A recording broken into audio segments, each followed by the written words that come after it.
Vamos abrir nossas Bíblias no Evangelho de Lucas, capítulo 11.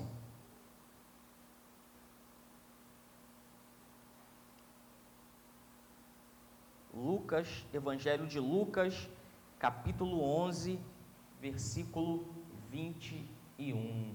Amém? Lucas, você que nos acompanha no Instagram, no Face, YouTube, Lucas, capítulo 11, versículo 21. Amém? Você que achou, diga amém. Amém. Tem pouca gente aí que achou. Você que achou, diga amém. Amém. Vamos lá então em Lucas, capítulo 11, versículo 21. Quando o valente guarda, armado a sua casa em segurança, está tudo o que tem. Mas sobrevindo outro mais valente do que ele, vence-o, tira-lhe toda a sua armadura em que confiava e reparte os seus despojos. Quem não é por mim é contra mim, e quem comigo não ajunta, espalha.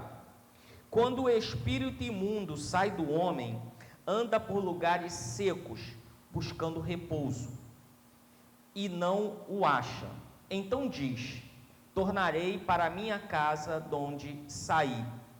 Chegando, acha a varrida e adornada. Então vai e leva consigo outros 7 espíritos piores do que ele, e, entrando, habitam ali. E o último estado desse homem é pior do que o primeiro. Dizendo ele estas coisas, uma mulher dentre a multidão levantou a voz e lhe disse: bem-aventurado o ventre que te trouxe e os peitos que te amamentaram. Mas ele disse: antes, bem-aventurados são os que ouvem a palavra de Deus e aguardam. Amém? Vamos orar pedindo a bênção do Senhor. Senhor, nós te louvamos e te bendizemos, glorificamos o teu nome por causa da sua palavra e pedimos ao seu Espírito que nos revele a sua vontade. Espírito Santo, nos instrua nesta noite. Espírito Santo, que possamos compreender a sua vontade nesta noite, os seus propósitos se cumpram em nossas vidas, em nome de Jesus. Amém. Diga graças a Deus. Depois você poderá ler esse capítulo completo. Eu li aqui somente alguns versículos, mas a Bíblia nos diz que Jesus havia feito um milagre. E qual milagre Jesus havia feito? Jesus havia expulsado um demônio. Havia uma pessoa, mas aqui no texto anteriormente diz que Jesus estava expulsando um demônio que era mudo. Saindo o demônio, o mudo falou e maravilhou-se a multidão. Então, vejam que esse demônio, ele era um demônio mudo. Olha o que diz a Bíblia, que Jesus estava expulsando um demônio que era mudo. E saindo o demônio, o mudo falou e maravilhou-se a multidão. Então, havia ali uma pessoa, um mudo, e essa pessoa não falava. Não era por causa de uma limitação na saúde. Então ele não era um mudo porque ele tinha um problema fisiológico, essa pessoa era muda porque ela estava possuída por um demônio que era mudo. E o interessante é que nós sabemos, as nossas experiências, que existem demônios que não falam. Existem demônios que são mudos. Eu já vi demônios mudos. E não adianta você falar para ele: fala em nome de Jesus, que ele não fala, ele não sabe falar. Aí eu falo: fala demônio em nome de Jesus, ele vai não sabe falar, não adianta. Ele não sabe falar. Existem demônios que não falam. E esse demônio aqui que estava dominando essa vida era um demônio mudo, e por isso essa pessoa que estava sob a influência desse espírito, ela também não conseguia falar. E o interessante é que quando há possessões demoníacas, né, as pessoas muitas vezes passam a ter traços de personalidade daquele espírito. Então, um espírito maligno, por exemplo, que segundo a tradição, né, daquele espírito, seria um espírito ligado à prostituição, né, a pessoa tende a se prostituir, e assim sucessivamente. Então, é comum que as pessoas ganhem, né, adquiram características daquele espírito que está atuando em uma determinada vida. Isso é uma característica, né? Assim como um espírito, ele tem um demônio, ele tem uma personalidade. Então, pessoas que estão acometidas por esses espíritos também passam a ter traços de personalidade desse espírito, e eis aqui um exemplo bíblico de um demônio, de um espírito que não falava, e aquela pessoa estava com a sua fala também limitada. E quando Jesus expulsa esse demônio, vem sobre Jesus uma acusação. Falaram que Jesus estava expulsando esse demônio não pelo poder do Espírito Santo, mas que Jesus estava expulsando o demônio por Belzebu, em nome de um outro demônio. E aí Jesus ensina para eles algo. Jesus fala para eles que uma casa dividida não pode subsistir, que um reino dividido não pode subsistir. Um reino não pode ter duas cabeças. Uma casa não pode ter duas cabeças. É preciso que haja unidade. Para que a sua família seja uma família abençoada, a sua família não pode ser um monstro de duas cabeças. A sua família precisa estar unida. Homem e mulher precisam estar unidos. Marido e esposa precisam estar unidos em um só propósito, em uma só direção, porque uma família dividida não prosperará. Uma família dividida, uma casa dividida, ela será destruída, ela será conquistada. E esse conceito serve para tudo. Uma igreja dividida não pode prosperar.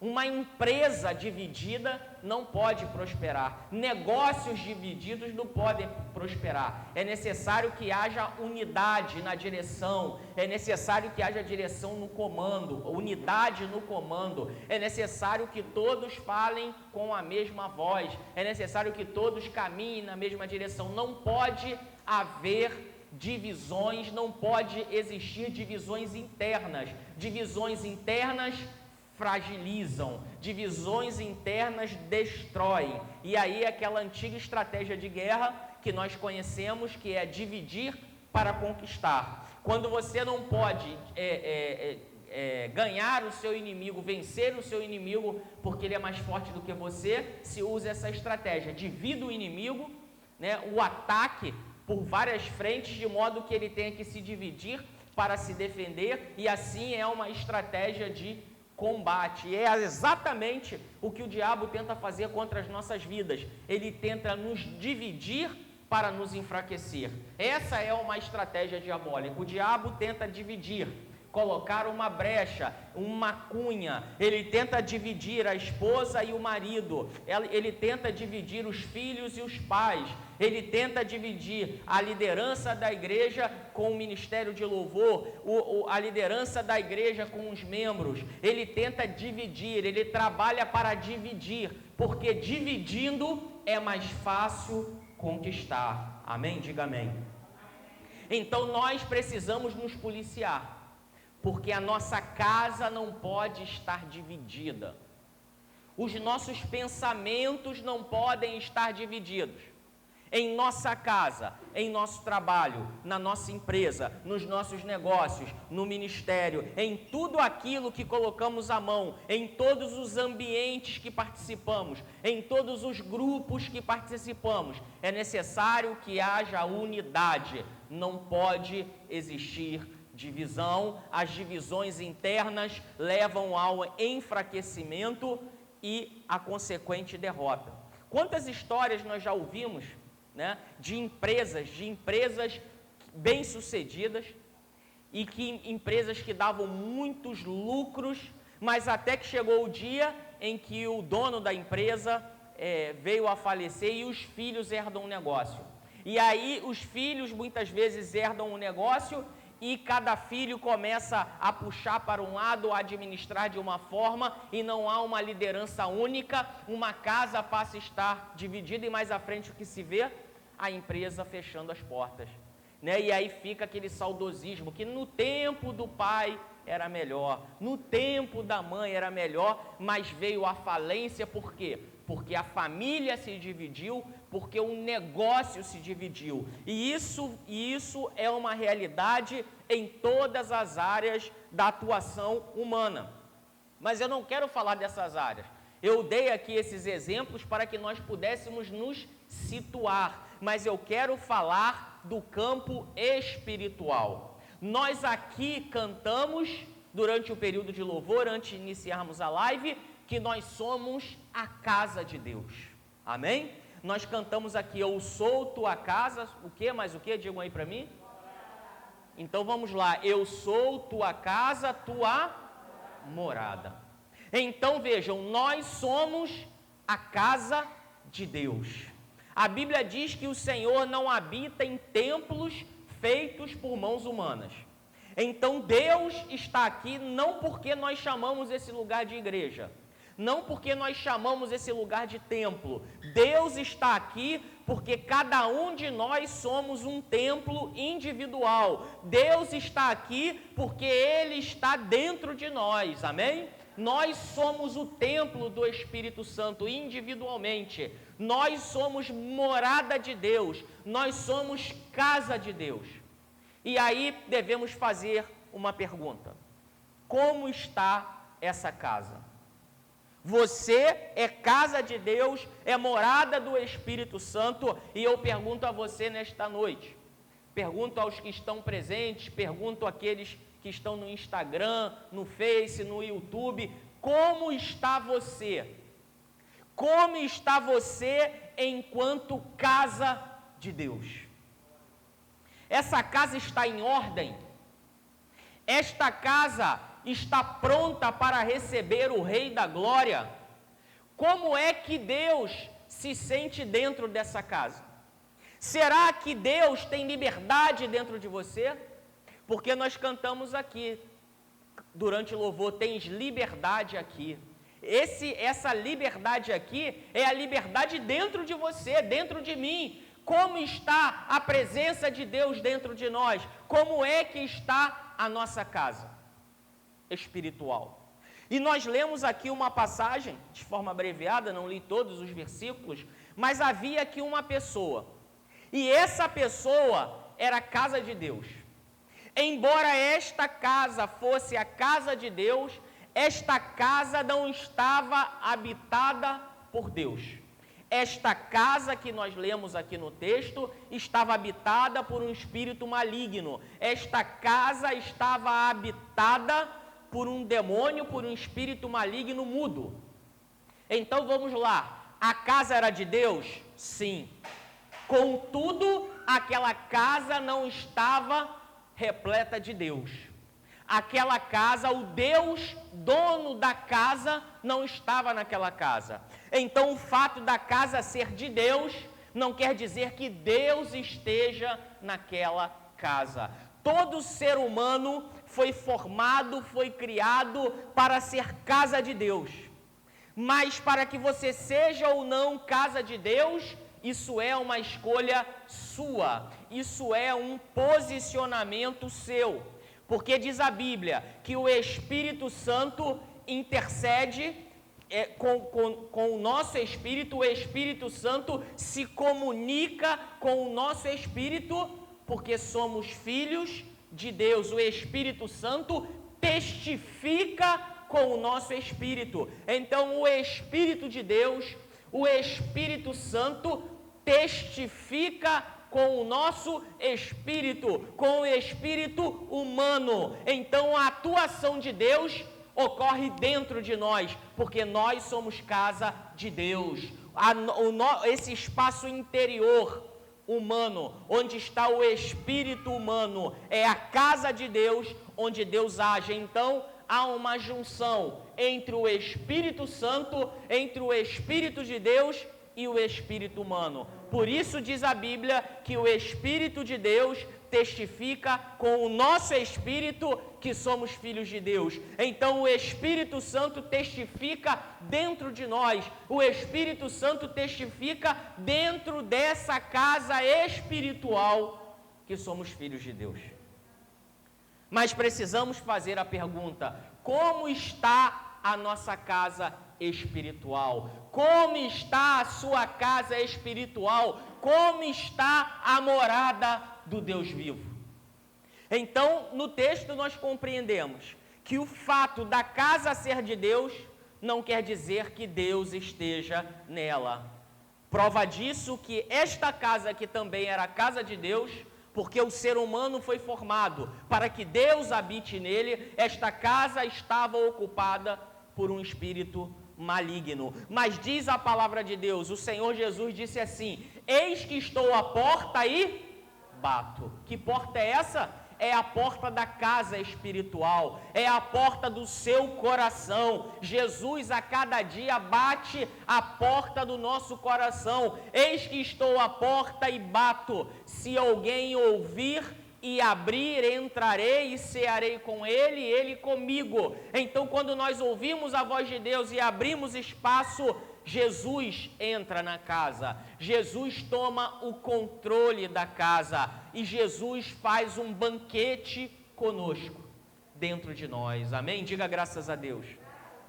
Por isso disse Jesus: entrarei e cearei com ele e ele comigo. Então há uma relação, né? Há uma troca de experiências. Então, dentro de você, Deus dentro de você, Ele vai cear contigo e você com Ele. Deus dentro de você vai trocar experiências contigo. Ele habitará em você e você habitará nele. E você está cantando: eu sou sua casa, sua morada. Mas eu pergunto mais uma vez: como está essa casa? Você é responsável por essa casa espiritual. Quem mora em casa, quem mora em apartamento, talvez não tenha muito essa visão. Mas quem mora em casa, sabe que casa precisa de manutenção. Você um dia construiu a sua casa ou comprou a sua casa, estava tudo perfeito. Mas lá no telhado da sua casa, de vez em quando, você tem que trocar telha. Se não tiver telha e dá infiltração na laje, você tem que mexer na laje. Dá um probleminha, entope um esgoto, acontece uma coisa, acontece outra, apresenta um vazamento, estoura uma tubulação. O fato é que casa precisa de manutenção permanente. Se nós ficarmos vários anos sem fazer manutenção na casa, o que acontece? Começam a surgir problemas em sequência. Então, uma casa, mesmo que ela seja bem construída, bem edificada, com material de primeira, ela vai demandar manutenção. E a nossa casa espiritual, ela requer manutenção.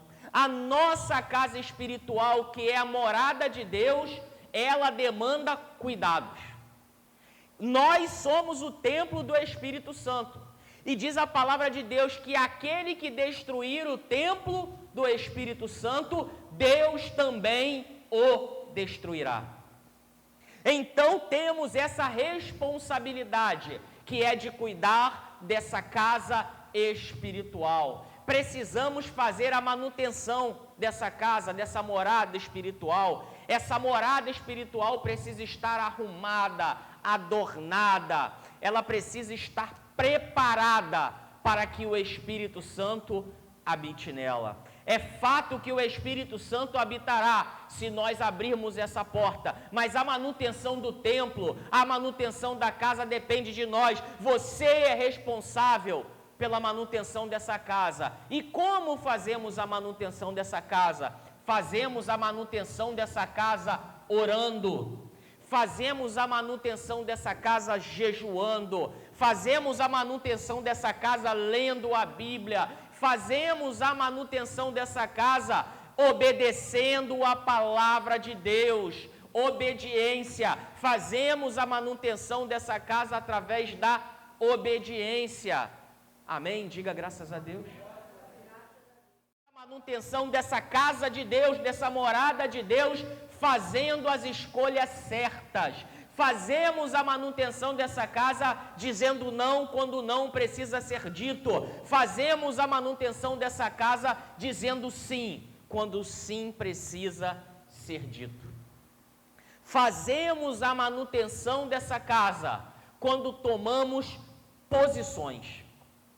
O Espírito Santo requer de você e de mim uma posição. No reino de Deus não há mais ou menos. No reino de Deus não há nada que seja mais ou menos. No reino de Deus, ou tratamos de luz, ou tratamos de trevas. Por isso disse Jesus que a palavra do cristão é sim, sim, não, não. Isso quer dizer que quando nós falamos sim, o sim tem que significar sim. Quando nós falamos não, o não deve significar não. Às vezes, nós usamos uma figura de linguagem chamada ironia, né? Nós falamos sim para dizer não, ou falamos não para dizer sim. Isso é uma figura de linguagem. Eu não estou falando disso, da nossa comunicação social. Eu estou falando de posição no reino de Deus. Eu estou falando que diante de Deus é preciso falar sim, e esse sim precisa ser sim. E que diante de Deus, quando se fala não, o não precisa ser não. Porque disse Jesus que tudo que fugir disso é de procedência maligna. Não há meio termo no reino de Deus. E voltando aqui à passagem, Jesus então expulsa esse demônio, e ele é acusado de ter expulsado esse demônio por Belzebu. É claro que não poderia ser, e Jesus disse, olha, se eu expulso um demônio por outro demônio, o reino das trevas está dividido, e se o reino das trevas está dividido, ele não pode subsistir, então nem o reino das trevas pode estar dividido. Aliás, no reino das trevas há hierarquia e disciplina. Os demônios se respeitam. Eles sabem exatamente o papel de cada um lá no reino das trevas. E muitas vezes no reino da luz, muitas vezes na igreja, muitas vezes no reino de Deus, as pessoas não sabem devidamente o seu papel. Por isso que a Bíblia diz que os filhos das trevas são mais prudentes que os filhos da luz. Mas então Jesus explica uma coisa que fala sobre autoridade. E Jesus diz o seguinte, que quando um valente toma conta de uma casa, olha o que diz o versículo 21, quando o valente guarda armado a sua casa, em segurança está tudo o que tem, mas sobrevindo outro mais valente do que ele, vence-o, tira-lhe toda a sua armadura em que confiava e reparte os seus despojos. E aí eu quero fazer uma pergunta a você, outra pergunta. Primeiro eu perguntei como é que estava a sua casa, se a sua casa espiritual está devidamente manutenida. Eu perguntei se a sua casa espiritual estava devidamente organizada, devidamente arrumada. Agora eu faço a segunda pergunta. Como está a proteção da sua casa? Como está a guarda da sua casa? Quem está guardando a sua casa? Quem está protegendo esta morada espiritual? Entendemos que é importante que internamente esta casa esteja preparada, arrumada, adornada. Entendemos que essa casa espiritual, ela precisa estar manutenida, ela precisa estar preservada. Mas agora falo de segurança. Como está a segurança dessa casa? Como está a segurança dessa casa espiritual? Você se sente seguro enquanto morada de Deus? Você tem a segurança de que você tem a convicção de que aquele que guarda a sua casa é maior do que todos? A quem você entregou a chave dessa casa? Você entregou a chave dessa casa para Jesus? É Jesus quem guarda esta casa? É Jesus quem guarda essa casa espiritual que é você? Ora, você abriu a porta para que Jesus entre, mas essa porta tem uma chave, e essa chave estava na sua mão, e você abriu a porta para que Jesus entrasse, e agora o que você faz com a chave? Essa chave precisa ser entregue nas mãos de Jesus. Amém? Diga assim comigo: eu preciso entregar essa chave nas mãos de Jesus. Porque quando você entrega a chave dessa casa espiritual que é você nas mãos de Jesus, você estará em total segurança. Amém? Porque diz a Bíblia que o guarda de Israel, ele não tosquenejará, ele não dormitará. O guarda de Israel é o nosso Deus é vigilante, ele cuida de mim, ele cuida de você, ele está com a chave dessa porta, ele guarda a sua entrada, ele guarda a entrada dessa casa, ele te livra do mal, é ele quem te protege, ele é o dono da casa. Amém? Diga comigo: Jesus é o dono dessa casa. Amém? Então, quando você entrega essa chave na mão dele, você está seguro, porque diz a Bíblia que há alguém que é mais valente do que o valente. Há alguém que é mais valente do que o valente, que entra na casa do valente, amarra o valente e reparte os bens do valente. Há casas espirituais que eram dominadas por um valente. Há casas espirituais que eram dominadas por demônios. Há casas espirituais que eram dominadas pelo diabo. E esses espíritos se sentiam valentes. Esses espíritos se sentiam fortes.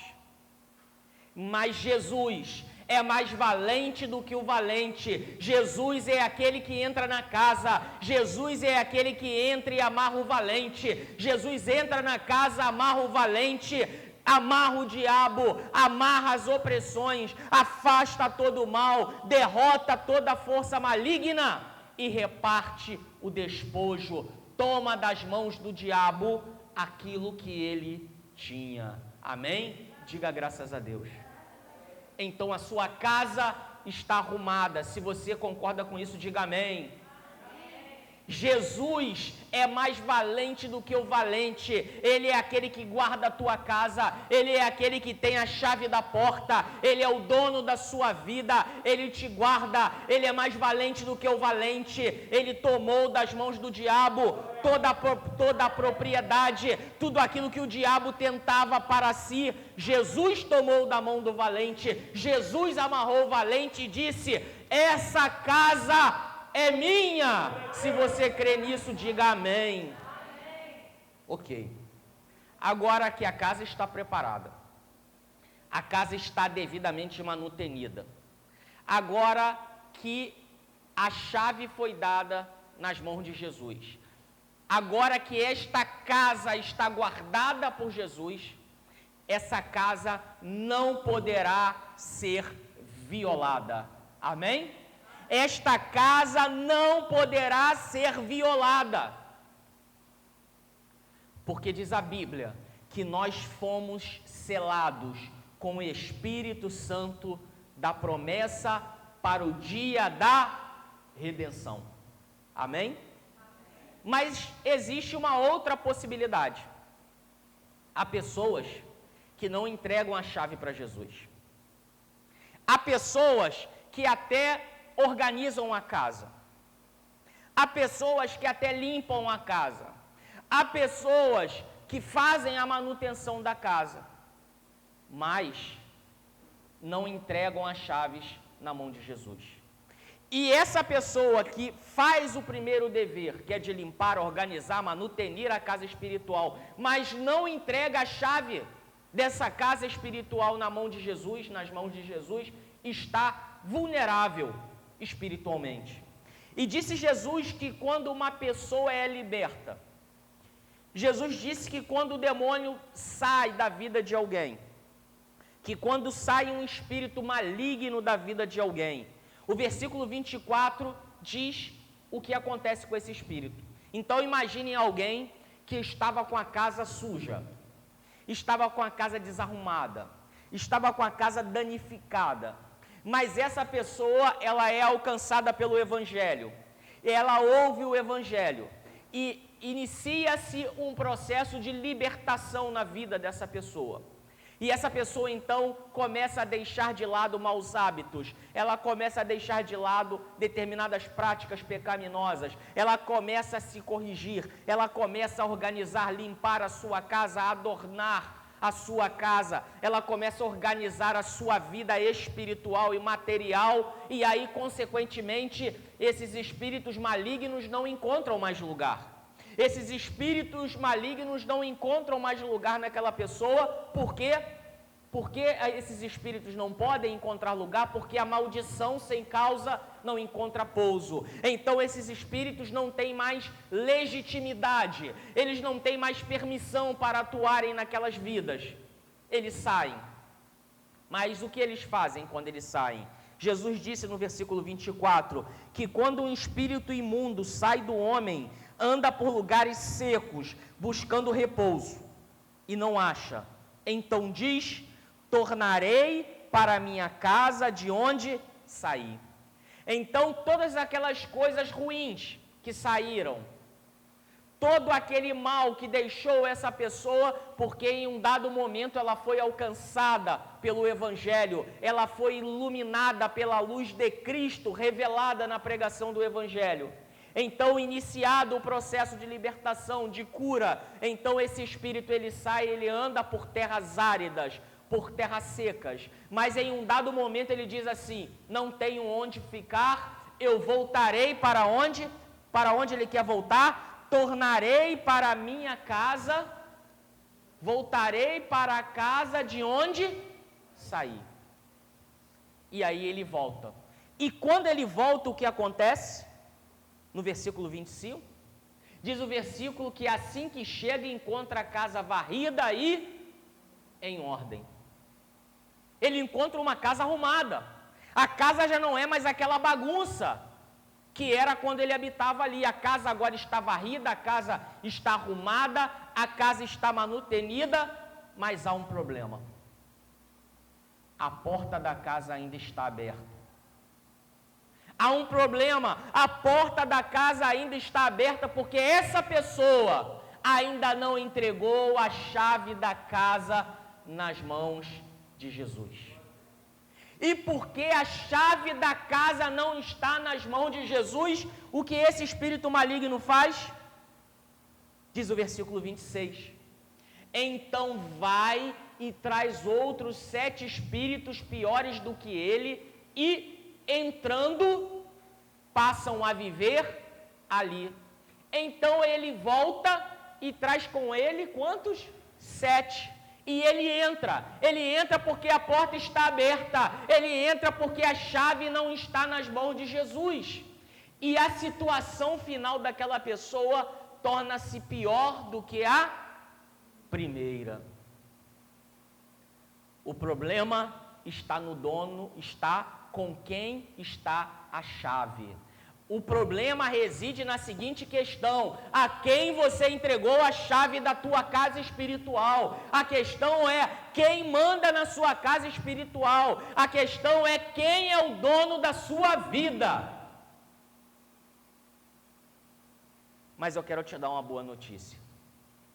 Se um dia você entregou a chave da morada espiritual, se um dia você entregou a chave dessa casa espiritual que é você, podem vir quantos demônios quiserem, pode vir o diabo, pode vir o que for, não poderá entrar nessa casa espiritual, porque essa casa espiritual estará selada pelo Espírito Santo de Deus, e o selo que Jesus coloca, ninguém pode tirar, porque a porta que Jesus fecha, ninguém pode abrir, e a porta que Jesus abre, ninguém pode fechar. Aquele que entregou a chave da sua vida nas mãos de Jesus, ninguém poderá invadir essa casa. Agora a questão é decisão. E eu quero dizer isso para você nessa noite. Você que nos acompanha pelo Face, depois pelo YouTube, pelo Instagram, vocês que estão aqui, tudo passa por uma decisão. Não é fácil tomar a decisão de entregar a chave dessa casa espiritual nas mãos de Jesus. Isso não é fácil, mas isso é necessário. Aliás, quando você ora um Pai Nosso, você pede: Senhor, venha a nós o teu reino, venha o seu governo. E quando você fala isso para Deus, venha o seu reino, venha o seu governo, Deus olha para você e diz assim: cadê a chave? Senhor, venha, governe a minha vida. Deus vai perguntar: cadê a chave? Onde está a sua decisão? Eu quero controlar, eu quero governar, mas Deus só governa quando nós entregamos a chave. Deus só governa quando nós entregamos absolutamente as nossas vidas nas mãos dele. Agora tem uma coisa: quando nós entregamos, ele guarda. Quando nós entregamos, ele fecha. Quando nós entregamos, ele sela. Ele cuida de nós. Nós estamos nas mãos do Pai. E o Pai é maior do que todos, e ninguém poderá nos arrebatar das mãos do Pai. Não há meio termo no reino de Deus. E aí nós vamos ler duas passagens para concluir. Certa vez, o profeta Elias fez uma pergunta ao povo de Israel, que está lá em 1 Reis, capítulo 18, versículo 21. 1 Reis, capítulo 18, versículo 21.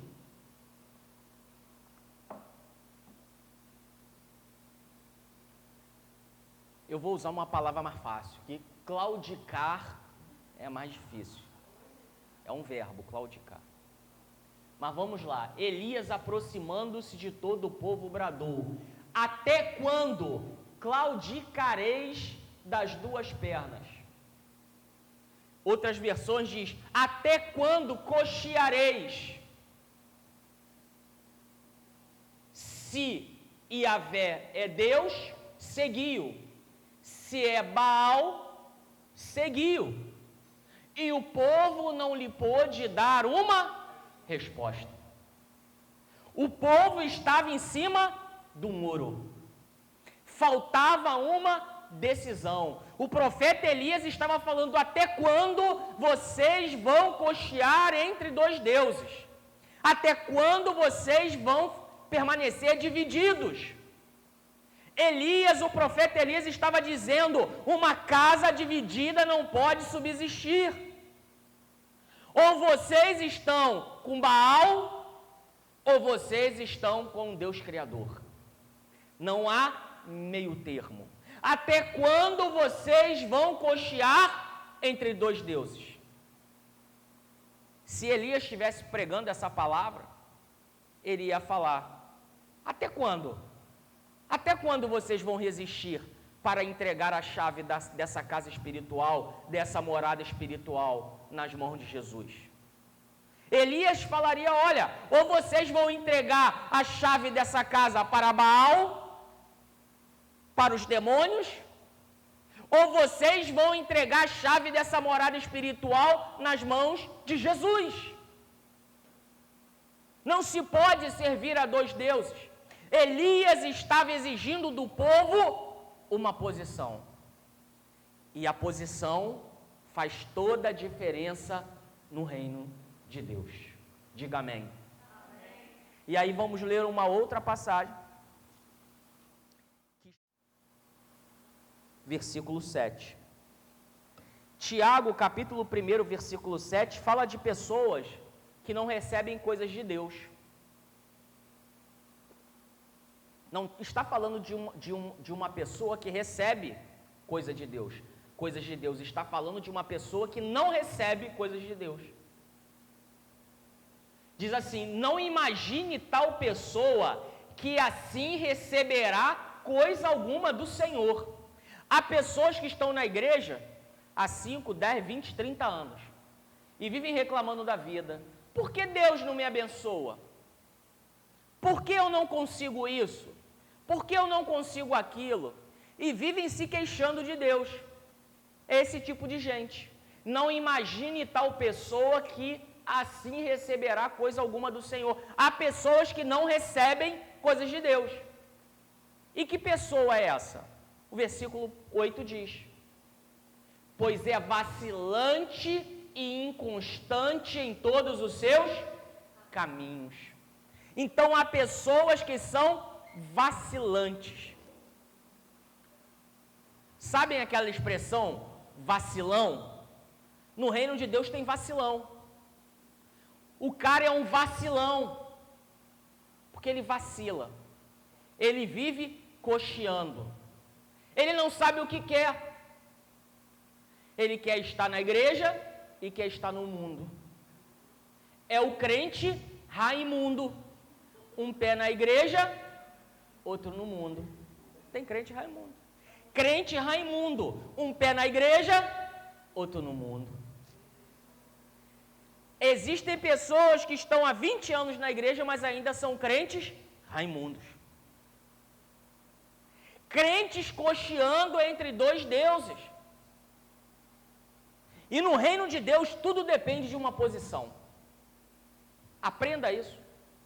É preciso posição no reino de Deus. Deus honra homens e mulheres que tomam posição. A Bíblia está repleta de exemplos. Jonas, ele não tomou uma posição. E nós sabemos o que aconteceu. A vida dele balançou, chacoalhou, quase morreu, foi engolido por um grande peixe, até que ele tomou uma posição. Deus cobra de cada um de nós posições. Isso vale para todos os aspectos de nossas vidas. Posso falar da vida material, da vida financeira. Para alguém prosperar no campo financeiro é preciso tomar posição. É preciso dizer: serei fiel nos dízimos, serei fiel nas ofertas e vou prosperar, porque a Bíblia diz que Deus tem prazer na prosperidade do justo. Está escrito isso na Bíblia. Então, para prosperar financeiramente é necessário dizer: eu quero isso para a minha vida. Tem pessoas que não querem, não há problema nenhum nisso. Mas para prosperar é preciso ter posição. Para que o diabo te respeite, para que as forças das trevas te respeitem, o mal precisa olhar para você e te encontrar posicionado no reino de Deus. Se não tiver posição, não tem raiz. E se não tem raiz, não tem profundidade. E se não tem profundidade, não está firme. Se não tem profundidade, não tem conhecimento de Deus. Mas aquele que permanece, aquele que tem posição, tem raízes profundas, e as suas raízes vão até os ribeiros de águas, os ribeiros de águas do Espírito Santo. Mas sabe quem é aquele que não recebe de Deus? Aquele que é vacilante. O vacilão é aquele que é inconstante, aquele que começa e para, aquele que inicia mas não conclui, aquele que vive andando de um lado para o outro errante, mas não tem posição, não tem firmeza, não se posiciona diante de Deus. Esse tal pode desistir, não alcançará o favor de Deus. O que Deus requer de nós é que a chave dessa morada espiritual que somos nós seja entregue nas mãos dele. E isso não depende de Jesus. O que dependia de Jesus já foi feito. Deus enviou o seu Filho, porque Deus amou o mundo de tal forma que deu o seu Filho unigênito, para que todo aquele que nele crê não pereça, mas tenha vida eterna. Deus fez a sua parte. Isso não depende de Deus. Isso não depende de mim. Isso depende só de você. Você precisa decidir com quem estará a chave dessa morada espiritual, que é você. Entregue a chave dessa casa espiritual nas mãos de Jesus e confie nele. Certa vez Jó disse assim, eu sei em quem tenho crido e sei que ele não deixará a minha alma no Hades. Jó disse isso no meio da sua maior tribulação, no meio da sua maior aflição, porque ele havia entregado a chave da casa espiritual nas mãos de Jesus. Amém? Paulo disse assim, eu sei em quem tenho crido e sei que ele é poderoso para guardar o meu depósito.